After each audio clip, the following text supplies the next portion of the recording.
We caught up with Oklahoma football coach Lincoln Riley this week on the one-year anniversary of Bob Stoops' abrupt resignation. Riley no longer has Baker Mayfield at quarterback, so all eyes now on Allen's Kyler Murray, the first-round draft pick of the Oakland A's, who are paying him nearly $5 million in signing bonuses and still letting him play football.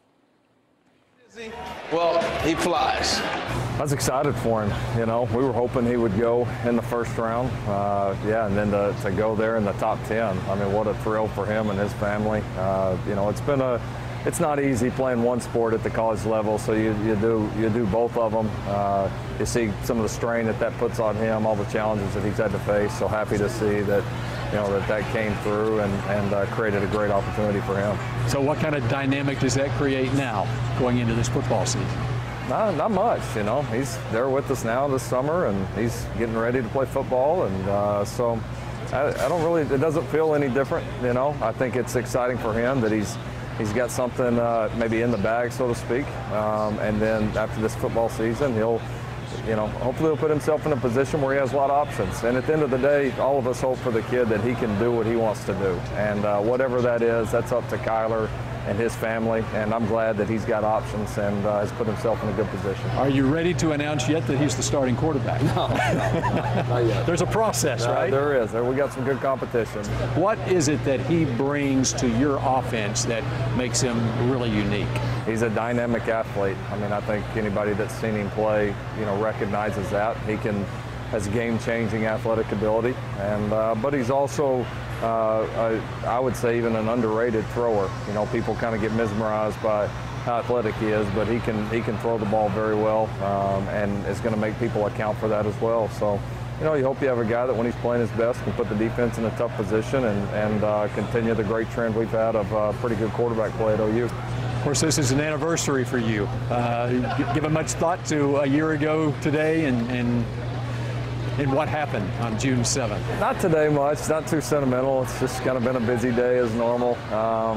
It's kind of crazy to think that it's been a year. You know, some parts of it seem like it hasn't been nearly that long. Some parts of it seem like it's been about 10 years. So, but it's been a great first year. Been a lot of fun, and can't wait for this next one here.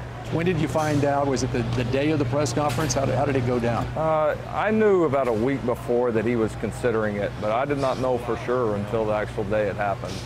So, you know, some thoughts swirled through my mind initially about, is this really going to happen? You know, throughout that week that I knew, and then when I found out for sure the day of, it was just like, here we go.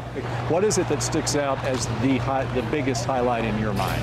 Oh, winning the Big 12 championship, without a doubt, and doing it right here in the Metroplex. You know, a place that's become such a big part of our program with so many alumni here, a ton of great recruits that have had, and there's been such a great history of that.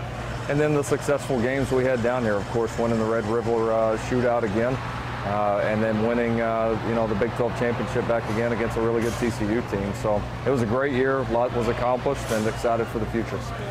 Sleepless nights after the Rose Bowl? Of course, you know, anytime you don't come out on the winning end, you're going to have those, and that's part of doing this, especially at a place like OU where we expect to win every game. But you know, you got to put yourself there first. You know, we've been able to do that out the last 3 years. We feel like we're right on the verge of breaking through on that level, and I think if we keep progressing the way we are, we'll have many more chances. And you look at, in particular, the Rose Bowl. That looked like the quote-unquote Big 12 game. Sure. Sure. Are you seeing that Big 12 offenses, the spread, that sort of thing, is just all over, including in the SEC now? Oh yeah, no, it's been like that. I still think the best offensive football in the entire country is played in the Big 12, and I think the Rose Bowl, among several other bowl games, you know, continue to prove that. Our game up at Ohio State, a lot of the successful non-conference games that we've had prove that. So, not that there's not really good offenses everywhere else there is, but I just don't know that you have as many week in, week out in these other conferences like you do in the Big 12, and so. More people are starting to go to it, not necessarily just in college, but you see it at the pro level. I mean, the two teams that resemble us the most are the Philadelphia Eagles and the New England Patriots, and I don't think it's a coincidence that they were playing in the Super Bowl there at the end of the season as the two best teams in the league. So it's taken hold, and it's not going anywhere. What do you do for an encore? Bob Stoops won a national championship in his second year. Barry Switzer won a national championship in his second year. Not to put any pressure on you. What do you do for an encore? You just continue to find ways to improve. You know, we got a great program right now, a lot of things going well, great momentum, and you just got to continue to find ways to get better. You can't be satisfied with any of the successes that we've been able to have, and if we continue to find ways to get better, then there's great things in store for this program.